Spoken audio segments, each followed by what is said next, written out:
I'd like to demonstrate the concept of sharing privileges and types of accounts and privilege levels. So we'll start by going to ArcGIS Online, which is the principal software package for doing web mapping.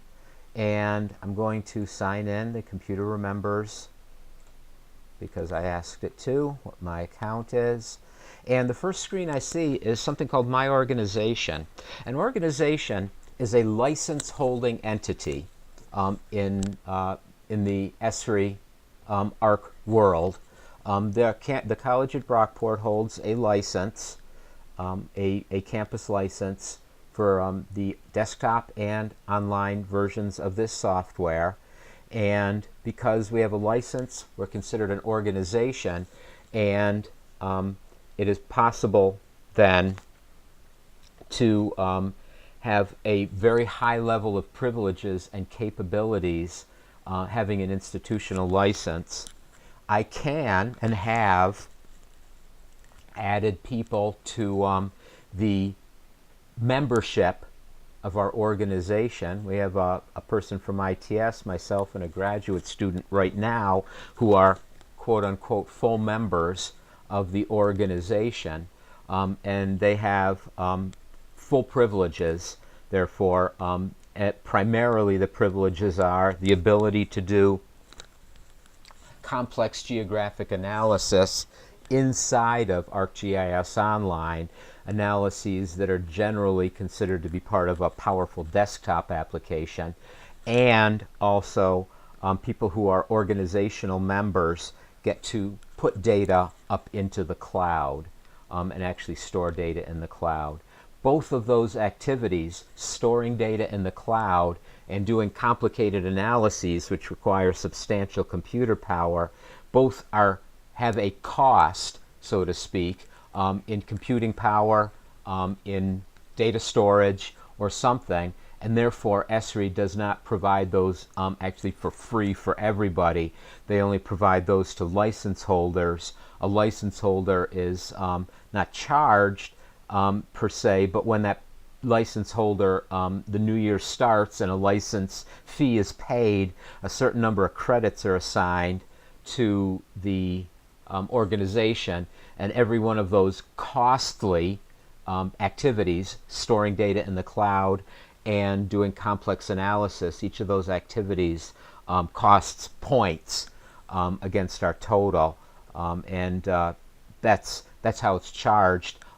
Public members, of which you have established an account already, a free public member gets to create maps and share them and do some substantial amounts of work and some simple analyses, but a public member doesn't get to do complex analysis like complicated buffering and intersection of data files or storing data in the cloud.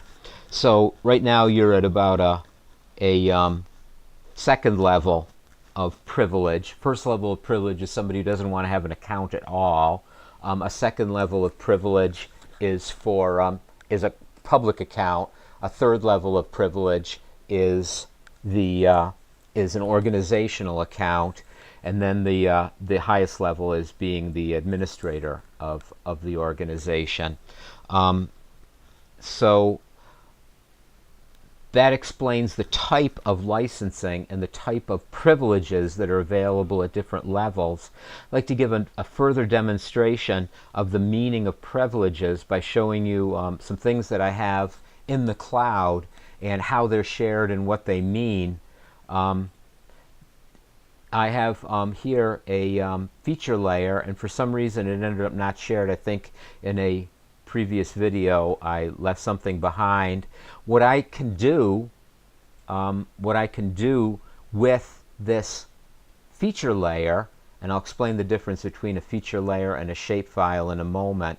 What I can do with this feature layer is I can actually share it with everybody, and everybody who wants to log on, or even people who want to access ArcGIS Online without logging on can look at this feature layer, or I can limit the access to this feature layer to members of this organization, or I can create a subgroup within the organization and limit access to just members of this group, which is a subunit of an organization. So there's different levels of privilege, and that allows one to give somebody the privilege of putting data in the cloud, doing analysis, drawing data out of the cloud, but limiting their access by having certain things that are available only to a super special group.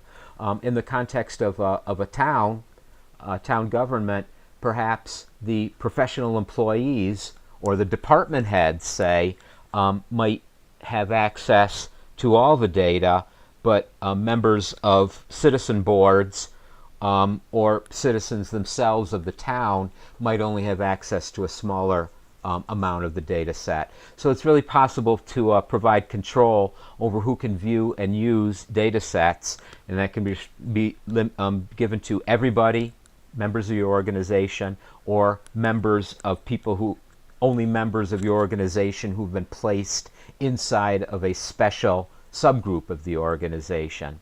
The difference online between a shapefile, which has this name, and a feature layer, which has the same name but a different symbol, is that a shapefile is an actual data set, and it is actually downloadable. When a data set is hoisted up into the cloud, it actually comes up, two versions are created in the cloud, two entities. One is an actual shapefile in all its glory, with all the attributes, all the detail in its original format, and that is up there, and it can be brought back right down as a download. There's another version of that data which is created, which is called a feature layer, which can't be downloaded. It can be used in a map, it can be used and displayed, but the data itself can't be captured, can't be brought back down out of the cloud, the data itself. It can only be used. So there's one file, somebody can actually get the data. In another case, somebody can only use it in a limited way. Person can make it part of a map, but they can't actually take the data set and use it in another software application, for instance. That's the difference between shapefile and feature layer. And each of these, like I say, perhaps one logical choice I might make is the shapefile version of this. Maybe I don't want that to be public. I only want that to be available to people who are official members of my group.